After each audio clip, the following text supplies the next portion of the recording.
बाकी बहुत बड़ी प्रॉब्लम है। मतलब स्थिति इतनी भयावह है। मैं रिटायर्ड लेक्चरर हूँ। मैं पार्टी में इसलिए आया हूँ कि मतलब पार्टी की विचारधारा से, लेकिन बड़ी ऐसा हमने आज़ादी के बाद कभी नहीं देखा। और दूसरी चीज सर सुनिए, नहीं सब सुनिए, आप क्या ही रहे तो सब सुन लीजिए।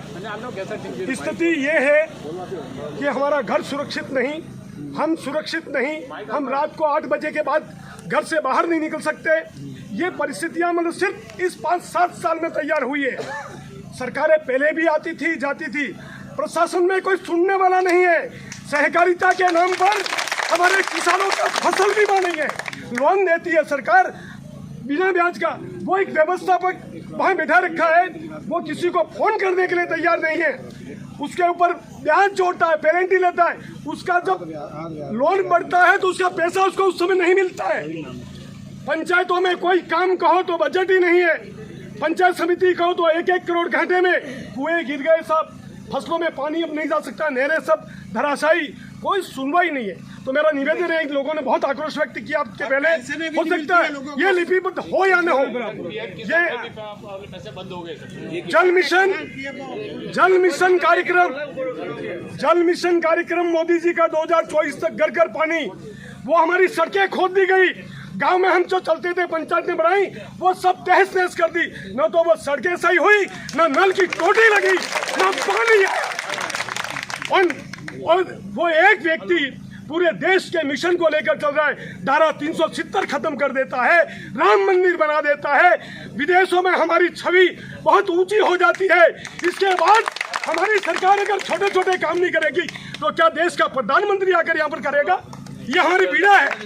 हम कहीं जाके कोई बात नहीं कर सकते ऐसी स्थिति है।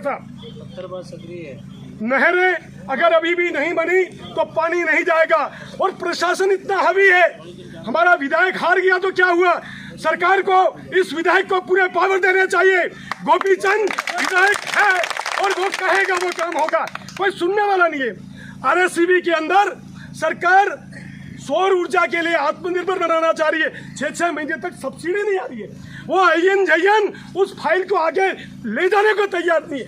हम फोन करते, एमएलए साहब फोन करते, वो अयन बैठता है, वहाँ पर 3 कुर्सी नहीं है, 60-70 साल का आदमी जाए तो खड़ा रहता है। एक दिन 25 आदमी मैंने एमएलए साहब को फोन करके बात करवाया।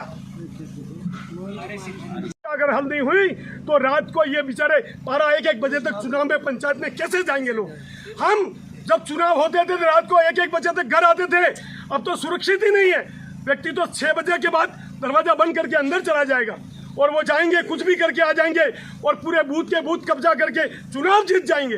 तो फिर हम कहेंगे हमारा तो प्रधान नहीं है, हमारा तो एमएलए नहीं है, फिर काम कैसे होंगे?